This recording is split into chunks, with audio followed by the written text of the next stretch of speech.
Welcome to the Essentially You podcast. Tâmara, honey, how are you doing today? I'm doing perfect. Thank you so much for having me. Oh, it's such a pleasure to have you, and congratulations on your new book. The Thank you. second that your book came into my hands, I just knew this was a potent conversation to have around how we can reduce stress. And one of the things that I love so much, especially for women, is rituals that help them to reduce burnout, stress, and anxiety and overwhelm. And this is exactly what your book delivers and what your message delivers. And so, what I'd love to just start out with is wanting to know, what was the defining moment for you when you got the download that Yeah. you're like, we need this. Like, we desperately need rituals that feel good, that are easy to implement, that we can do immediately to feel better in our bodies and to reduce all the chaos that's happening in the world. For me, I think I've been a doctor for 15 years, and I think the last 3 years were a bit difficult for all the doctors. I think we are all really anxious, and it was really difficult. And what I felt actually, I think my patients weren't getting so much benefit from my appointments because they go home and then the news, everything, and 3 days later, they are completely ruined again. And I was like, how can I do this? Because if I cannot see them two or three times a week, so I need to do something to change their way and to make them alone come into the center and to lower anxiety and lower stress and put them to sleep without the minimum drug that I can. What I felt was an inefficiency. Actually, it was my call to action because I said, this is not going to work. It worked for 12 years, but now it's not working. So what can I do? And that's why I did it. That's wonderful. And The did book. you find the rituals that you implemented for your patients? Because I totally agree. Like, there's only so much that we can do in the office. So much of how we navigate our health journey is what we do at home or in our day-to-day lives. And so For it's sure. one thing to be a practitioner and offer recommendations or protocols, but it's another thing for people to have tools at home that they can really feel good about implementing that can pull them out of those moments. Because when we think about like high stress or high anxiety, it just pulls us away so quickly and it can feel so overwhelming to be in the moment.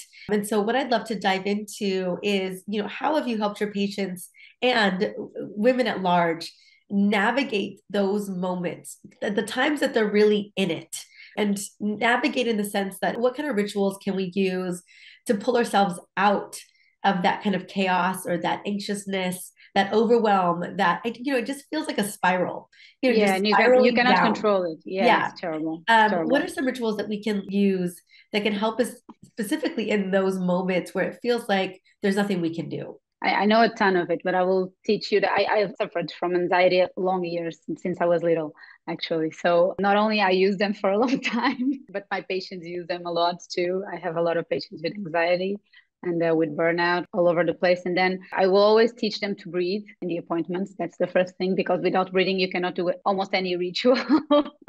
So the most important thing is to breathe. When it's an anxiety attack, a panic attack, something like this, when it's going to, because it's an energy that goes up. And when it's coming up, normally the one thing that I do that is really, really quick, it's to bite your point of your fingers.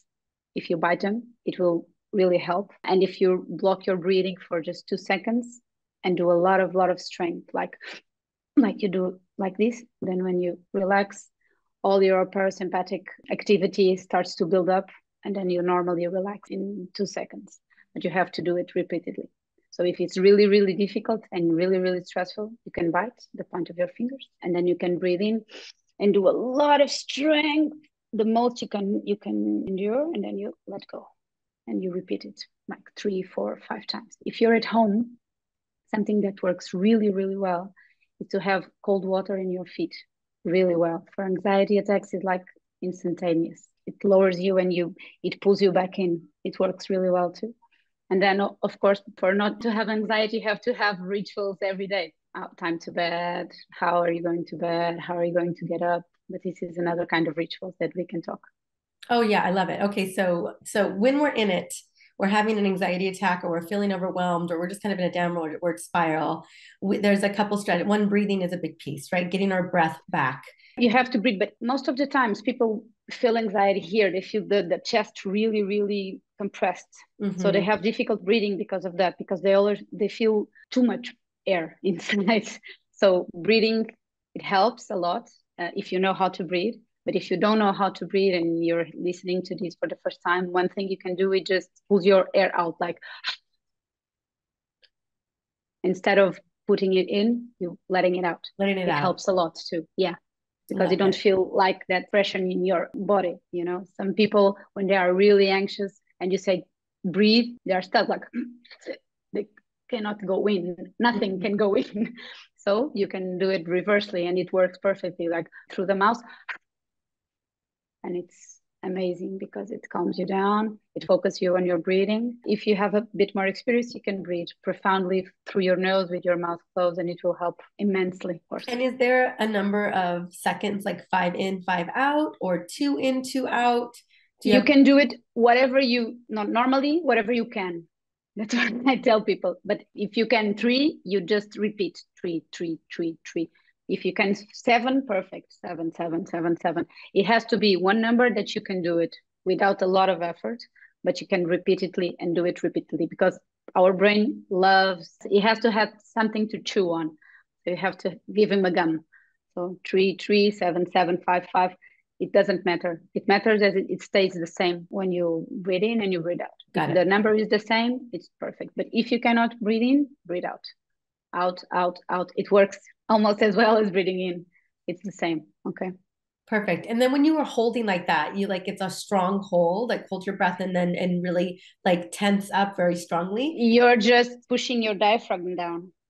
Okay. You're making your vagal nerve active. So you're lowering your heart rate, actually. You don't have to think. You just physically lower your rate. So you don't feel like going this direction. You just feel like coming in this direction. Mhm. It helps a lot.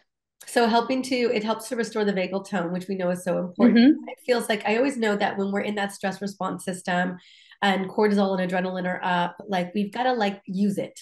And that felt Yeah, like yeah, a yeah. way of actually using those to, I know some people like they shake it off, they dance it off, they move it off, like they shift their state so that they can shake out a lot of And it those. helps, Yeah. but you So have to be that, conscious. It helps when people are a bit more conscious. yes, you have to be a bit more conscious You there. have Yeah. to have but if you're in the beginning, you're just panicking.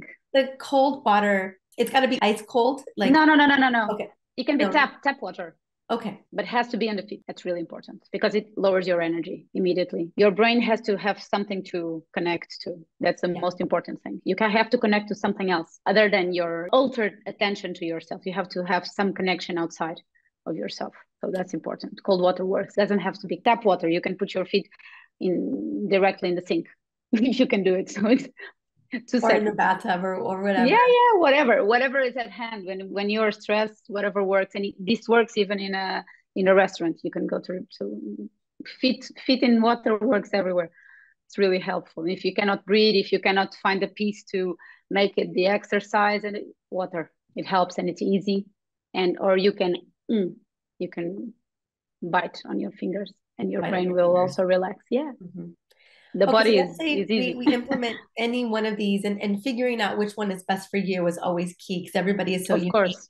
So we move through that initial step of the panic or the initial overwhelm, and we're able to go through. Is there anything else we should follow it up with? Yeah, because you have normally you have the hangover, because when you have this state when cortisol goes all over the place and you have noradrenaline and adrenaline running through your body, then you have like a tiredness because it's exhausting to have anxiety actually, and to have panic or anxiety attacks is terrible because you have to take a bit of a nap actually. So normally I tell my patients, when you have these kind of events and you can move and shift your mental state.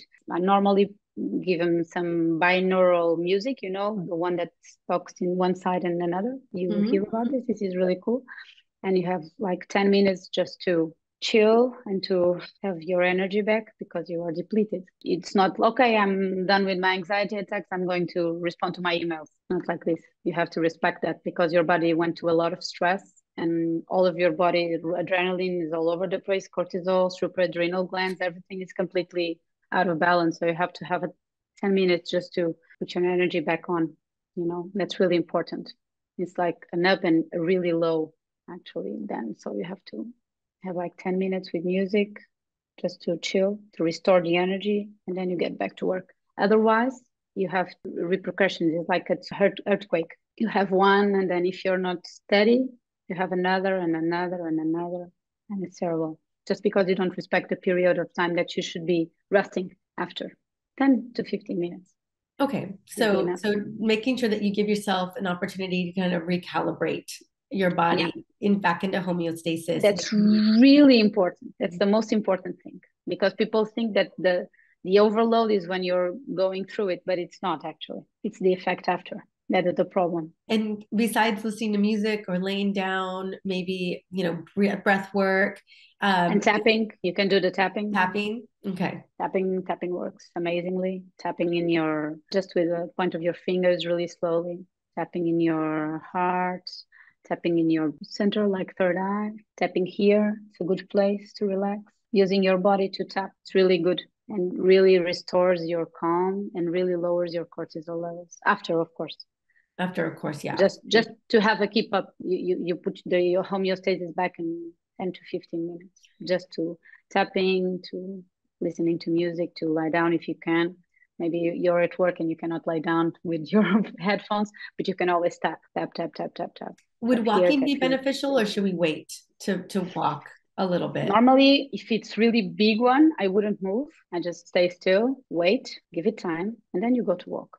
Okay. Walk and then exercise and then dance a bit and then like shake it off a bit after the period of time really after the anxiety attack is really important because it's a violence to your body. It's really violent. It takes a lot of your energy and your capacity and your resources to go Yeah, through an experience like that.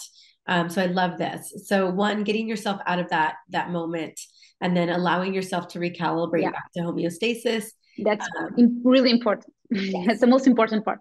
Otherwise, in that week, you will experience it again. this is so great because I think so often people get right back into whatever they're doing. It's like, okay, the panic attack passed, so I will continue my day.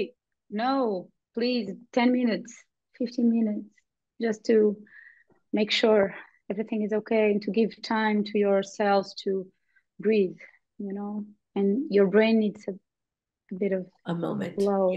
Yeah. I love that. And so I want to talk about, I know people would love to just not have them at all. They would love to just Mm. not have any of it. And so one of the things I've looked into over the years is like setting the brain safety signals through rituals throughout the day, either in the morning or in the evening, or maybe during the day, that really signals to the brain that everything is okay and there's no reason to have a panic attack to begin with.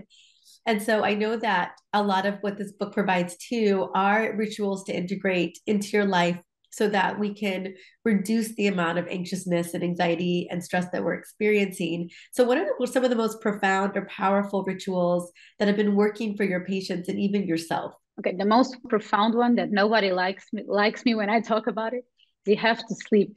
That's the most important ritual of all. Talk to me about that. Talk to me about what it looks like to create a sleep ritual. It needs to be as intentional as so many other things that we do. Yeah, because people underrate sleep. It's terrible. And sleep is the most powerful weapon you can have to everything that's related to anxiety because it's the moment that you're connecting with yourself, that you're disconnecting from the world, that is silence. So it's really important. So sleep routine has to have a lot of things in mind. So I will talk about a few of them. The main thing is you have to have between the time you're going to bed and the time you have to wake up, you have to have 9 hours. It's not 7 hours. It won't work if you're anxious. It's not 8 hours because you're not going to bed and you'll fall asleep in 1 second. So it takes time. So 9 hours between the periods then your alarm clock goes off, the period that you lay in your bed, the amount of time needed for you to reestablish everything. So this is the first movement of the ritual that it's not easy because people tend to like to do things at night, which it's not a good thing to do because our brain function with a rhythm and we are with nature. So the rhythm is the sun. When it's sunny, we go out. When it's not sunny, you have to sleep. That's the normal thing. We are animals. So our coordination with our body, our physiology with your body, our cortisol, adrenaline, serotonin, dopamine, all of our good chemicals because they are good chemicals. And anxiety is a good thing. It's not the evil thing. It's a good thing when it's completely in balance. You can have a lot and you can do a lot of things with a little bit of anxiety because it's a moving forward experience and it's a good So like energy. a little bit of anxiety potentially is like excitement or It's a life force. anticipation. Yeah, and it's a life force when something when new project come and you like, wow, what will I do with this? Oh, I have an idea. This is anxiety, but it's a good anxiety. The problem is that when this is completely off, and normally it has to do with connection with yourself, with tiredness, with the way you eat. So this is a lot of things that are important. If you suffer from anxiety, or even if you don't suffer and you don't want to suffer, you have to sleep the 9 hours. And a beautiful routine to sleep is think about your day, think about the things you don't like in your day, and what can you do tomorrow. And normally I choose a word for the day. I like to choose the word for the day. So my brains are really relatively easy to work with. They are yours. And if you signal them, normally they will follow through. So you just have to be really connected to yourself and say, tomorrow I want to be free of anxiety. Tomorrow I want to be connected to my breathing. Tomorrow I want to be connected to myself. And normally you have a better day. And then you go to sleep and you do something that's completely and mostly important. You have to have a little bit of an auto massage. You have to touch your body where it hurts, where is blocked. People don't notice they have a body when they have anxiety because it's all in your mind. But you have to pay attention to your body because anxiety loves to linger on problems with your body, pain, a heart rate, something that gives you a dizziness. This is all triggers to anxiety, little triggers. She doesn't need much. Just little It's triggers. interesting that you say that. Yeah, I have a best friend of mine who had really severe anxiety. And it came on out of nowhere. It came during the pandemic, as kind of like when you were talking about the inception of this book. And it was always like on the left side lower rib area. And it would radiate into the heart area as well. And it always felt like maybe there was a heart issue. Mind you, they're Of in their course. 30s, super young, and obviously got a lot of things checked out, and ultimately it was panic attacks and anxiety, but it would just come and go like this little Yeah, but diffuse anxiety feeling. loves physical. Yeah, anxiety loves fear. It's like, ooh, when it's fear, she's rubbing the hands because you just need little things because it's like implementing in your brain. And then the problem is that you're not conscious. You're not in conscious because if you worry, you don't have it. So you have to work on your subconscious. You have to put your body safe. You have every night, where does it hurt? Do you have a blockage? Do you have a contraction? Something is hurting me, not hurting. You have to take care of it. You have to understand because if you, most of my patients that have anxiety are completely blocked in here, in the jaw, everywhere. They don't touch themselves. They don't understand what is happening. And then they have pain. Oh, I have pain. Of course, you have a major contraction here. It's not anxiety. It's just anxiety will linger and trigger everything that you're feeling. So be aware of your body. So when you feel the pain, it doesn't trigger you. It's just okay. I have a pain because yesterday I touched here and it was a pain. Maybe it's my belly. Maybe it's my stomach. Maybe it's my. I should change my eating. I should. But you're in control of it. It's not just some pain that arises from nowhere. You know your body. Most of them, most of the people doesn't know their own body. They are not aware where it hurts. It's blocked. It's not blocked. You have to understand it's your body. You have to know it. That's really important. And a good moment to do that, it's when you're going to sleep. So let me break down a little bit of this sleep ritual. One, just reverse engineer 9 hours. Yeah. So Yes, if you know, for please. instance, if you've got a toddler or a baby and you know, no matter what time you go to bed, you guys are getting up at 6 a.m. because that is just the way it's going to be. There's no Yes. in and outs about it. So You got to so you reverse have to, engineer going to bed 9 hours prior yeah. because you got Yeah. to catch it on the early side. As a Yeah. mom who has a toddler, I know I have to go to bed early because at the end of the day, there's no sleeping in. It's just all there is to it. And I'm always going to And prioritize my sleep son. during the day doesn't count. No. Oh, okay. Good to know. Sleep during the day. I don't sleep during the day anyway, so that's Okay. great. But sleep Um, during the day doesn't count as sleeping. Perfect. Doesn't Sleeping count. is at night. Yes. Okay. Yeah. And then have a ritual that, like you said, you talked about honoring your circadian rhythms, honor your biological rhythms. Have a ritual that doesn't involve a phone or a screen, that, and Involves your then body, before you're going to bed, really tap into your physical body, please. especially if you're struggling with a lot of overwhelm and anxiety, to kind of figure out where those points are that anxiety may take advantage of, Or stress, or because stress points. all of this, anxiety, stress, they are biochemics. Yeah, They are they runs are. in your body. Yeah. So they have to be somewhere. It's not on your mind. It's also on your mind, but everything that is in your mind is on your body. So where I have a really stressful day, and I tell my patients, oh, so where what, where where is the There's the stress? stress. Yeah. So the people look at me, she's crazy. No, no, show me in your body, because when you got stress, you have a physical response. You do like this, you do like this. What do you do? You close your jaw. What do you do when you're stressed? Oh, I don't know. You have to know. Good to know. So listen, like Because figure if it you out. even if here it's completely sorted out because you sleep, you have a new day, the physical body didn't do anything. It's just accumulating. Is there anything outside of obviously embrace and kind of just connect in with your body? Anything around? I mean, do you recommend? And I want to make these rituals so easy and really just available. But let's say people did have this as a resource. Like, would you recommend massage, or does it have to be your own person? Or No, can no, you no, have someone it help can you be working on your body? no, no, no, you can have. I have two children. I have two kids, two girls, and sometimes they are pro to massage. I said, please do this to mommy. Take this off. Okay, got it. You just have to have connection with yourself. You have to know, okay, today I have a really good anxiety. I have a really good stress day. It was good in a bad way. Where did you go? When I found out this news, or when I did have anxiety, where was the blockage? Where do I felt it? Here, okay. Come here, Noah. Put your feet here on mommy. Help. Whatever. Whomever. It's just the most important thing that is that you're connect with when I have this emotion. How is the response from my body? Where? Because then you're not accumulating. That's really important, because physical bodies, they accumulate and then they will mess with your mind. I think about like pain bodies and where we store a Oh, lot of our pain and a lot yeah. of our trauma. We store a lot Oh, of our yeah. stress. And I know that can be very different for every single one of us. But like, yeah, that awareness around it is so, so critical.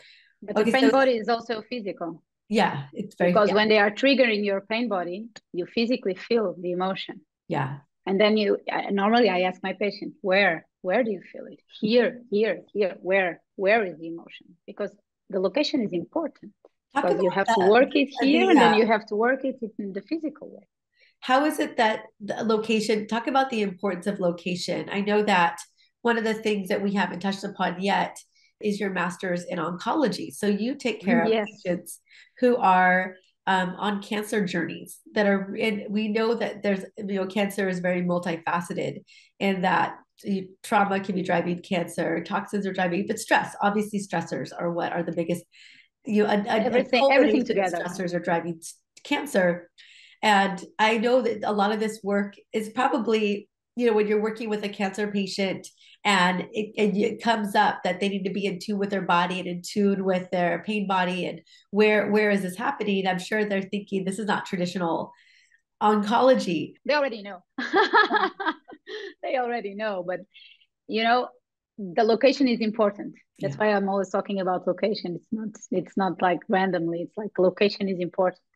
You don't allow it to accumulate in your physical body, because sometimes your brains and your mind, that's so much easy to control, because you understand your trauma, you understand your trigger, you understand the activation of your pain body, you understand when your mom does that, you understand when your boyfriend or girlfriend does that. What, when you're aware, you understand what is activating. That's beautiful. And then your body, what are you doing with your body? Nothing. That's terrible, because in your mind you have all figured out, and then your body still It's disconnected. continues. When you're healing from trauma, we all have traumas, so Yeah. we have all healing to do. So when we are dealing with a trauma, no matter the big trauma, small trauma, whatever, you always have a manifestation on your body, on your physical body. So you have to not only address this, but this, because it's a connection between the both of them. And sometimes I go through a lot of patients with cancer, as you know. They already done a lot of work with therapists and spirituality and everything, and that's beautiful. But and then your physical body, when you were little and you have a big trauma with your mother, with your father, oh no, I'm completely okay with my mother and my father. Then I touched some points and they begin to cry. And I said, you understand that your physical body also is traumatized and also hang on to emotions. It's not only our brains we have to work, it's our physical body as well. Pain body is in our physical body as well. It's not only here, it's everywhere. So it's important. Okay, so given that, and before going to sleep, really tuning into our bodies, tuning into where things are tender or where things are tight, or kind of releasing some of that, and just making this a habit every single day. You will sleep much better. Sleep much better, and set an intention for the next day as well. Is one of the things Please. you recommended, because we're That's really telling our important. brain how we want it to go. Yeah, and you will normal follow through. And your brain's going to follow through. Yeah. I mean, I know that at the end of the day, your brain is doing its best to just protect you. Of course. And I feel like if you can steer it in the right direction, a lot less angst and anxiety lands on your plate for sure. But you only can do that if you're connected with your needs. And that's the problem. People need to be connected to their needs, not the needs globally that we are all. Speak into that a little bit more, because obviously, I mean, there are definitely, I love this conversation that we're really uncovering what are the root causes here? What are the things that we're not addressing? What are the things that we keep missing when because it comes to really we are healing? all doing meditation, we are all doing everything, but it's important to understand this is a tailored job. It's for you. What do you need? What are your needs? Not the needs of the money, job, whatever. Your needs. They start responding, and then they will understand what they need. And But are you people talking? don't have a clue. They have to know what they need. No. Especially women. We're so. You're a mom, Oh, right? And I'm a mom, and a lot of women that's listening to this difficult. are moms too. And I think about competing priorities and how, as moms, we come through as moms first. It's so hard to even tune in for women in general. Like, you don't even have to be a mom for this to be a situation. But then you add mom to the mix, and Yeah, it's like, super difficult. my needs? What? Like, I don't know what you're talking about. But So, like, that's how do terrible we because tap into that? How did you find a way to tap into that? Obviously, your children. I'm really, my children are big now, but I'm a strange person. I'm really focused. So for me, I think I have a way of living that for me, if I'm not okay, my children cannot be okay because I'm unbalanced, because I yell, because I'm impatient, and I don't want to be that person. Can you give me some examples of, if you're okay with this, Of of course, when you tuned into your body, what did it say? What did it say that it needed? Like, what did you know that you needed?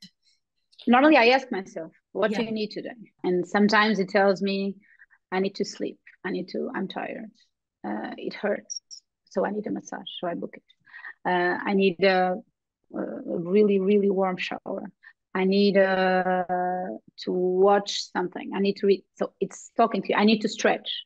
I need to just don't do anything. And I'm that person who I'm if my body says enough, I'm done. I'm going. I don't stretch it. I don't stretch. I don't do it. I love I don't it. do it because You I, don't push I, through it. Good for you. I don't push it because Why is I that learned from serving my you? patients. Absolutely.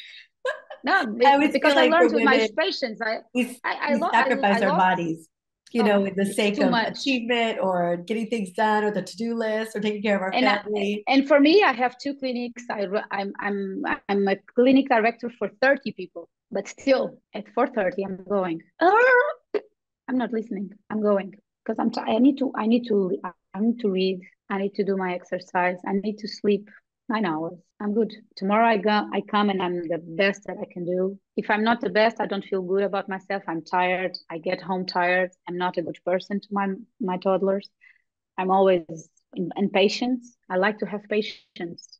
And I see a lot of people that are really sick.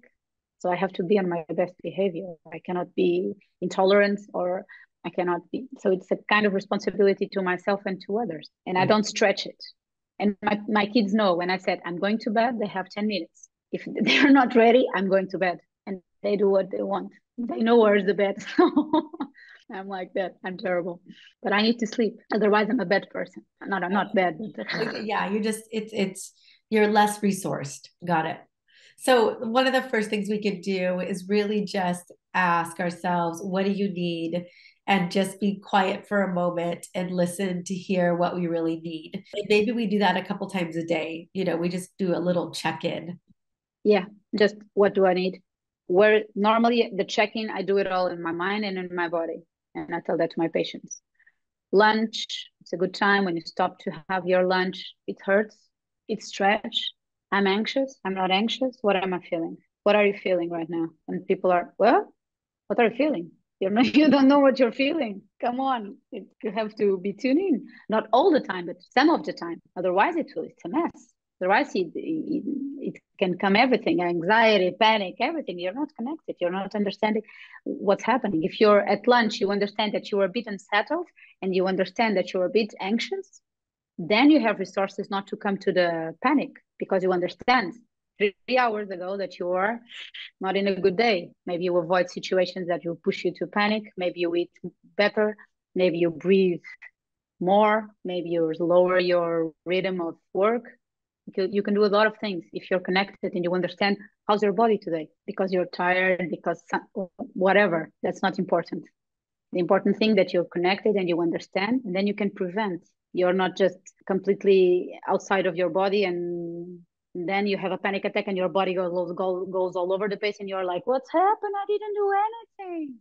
Yeah, but you didn't do anything to tune in too. You just stand still. It's not supposed to stand still. It's supposed to have a movement. Got it. Life.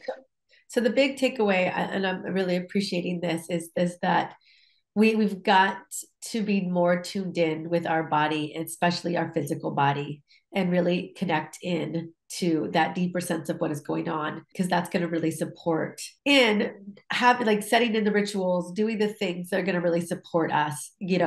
And when specifically you get up support us too, it's important to have when in the I get morning. up, I always in the morning, the alarm clock goes off and then you can be in a child pose for a bit, just sinking in for the new day. 1 minute. Not jump into like like this.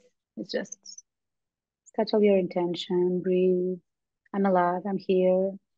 What is my body today? It's good. Everything is good. Yeah. Okay. Let's go. Just tune in with your mind, your body, yourself in the morning, at night.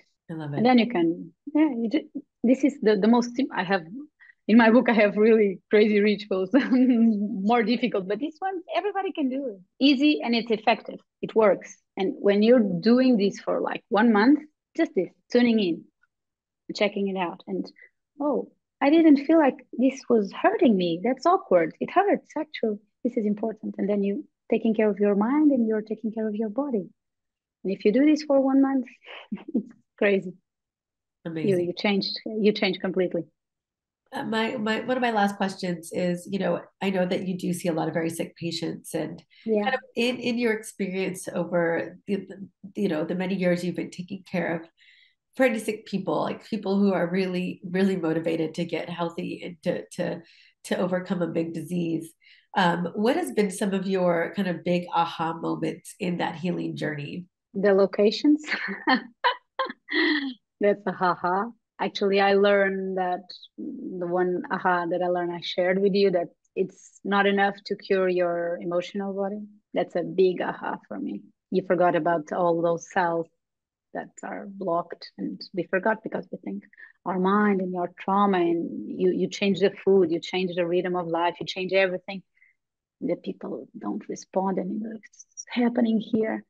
And then you understand that you have to put emotion out from the body point of view, and that's hard job. It's a hard job, and for them because it hurts, and the body shows emotions by hurting a lot of time. But it's a haha moment because the people tend to get really better, and it's amazing for them and for me to be a part of it, of course. And aha is the sleeping power of cure. With patients with a stage 3 and 4, when they sleep right, it's perfect because they don't have pain, they have energy, they can move, they can do a lot of things. And so it's life changing for them. So if you get the sleep right, normally it will help a lot, like incredibly. Good to know. So sleep is a major, major player here. And then really Yeah. getting in tune with your body and working with, where the physical pain is, the physical discomfort is. That's a big piece. Connected to the pain body, to the Yeah. emotional. The problem is that you have physically to release the emotion. So Okay. I love it. it's Okay. And yeah. so your book, I know you've given us a couple rituals that are so profound and powerful that we can do right before going to bed, right before we right when we wake up, things that we can do to check in with ourselves and really figure out our needs. But I know that there's even deeper, like you said, deeper rituals, Yeah, really because healing rituals in in this the book book. I divided like three biotypes, and so you can have a test and you understand what's your most predominant biotype, and then for each biotype I have specific rituals, so it's more specific for each person. So I think it's good. People like it. So I love it. And I take it, yeah. I mean, what I love about it is that these are rituals that are tried and true in your practice. We're talking about, and I get that not everybody listening here is struggling with a really big debilitating disease where they've got to turn it around. But a lot of us are struggling with anxiety and stress and overwhelm and burnout. And at the end of the day, the culmination of these stressors, they add up to somewhere. And for us women, it's autoimmune conditions, it is cancer, it's cardiometabolic diseases. I mean, it's going to go one direction or the other. And so I think It's having going, these tools is so important. that's really important to say because it's going somewhere. It's not in the void. Yeah. It's accumulating somewhere. It's accumulating. It's going to accumulate. It's going to add Yep. up. Yep. Absolutely. Well, thank you, my love, for Thank coming you. on. It was such a pleasure. I know it must be, is it pretty late over there or? Okay. It's 9. It's 8 o'clock. It's Okay. not late. It's Okay. almost my sleeping hour. Yes, I was going to say it's probably time to go. You're ready to go to bed. Well, I want to say thank you so much and Thank congratulations on this beautiful you. book. I'm so excited to Thank share it. you. I'll It was have it in the beautiful. show Thank notes. you. Anywhere else you would love for us to go and check you out? In Instagram, Okay. I will send you my Okay, I have Instagram. the link. I have your link for Instagram Okay. as Okay. well. Cool. So All right. thank you. Thank you. Have a Have a wonderful nice afternoon, I think. almost. Yeah, exactly. Bye bye. Ciao, Bye. ciao. Thank you so much.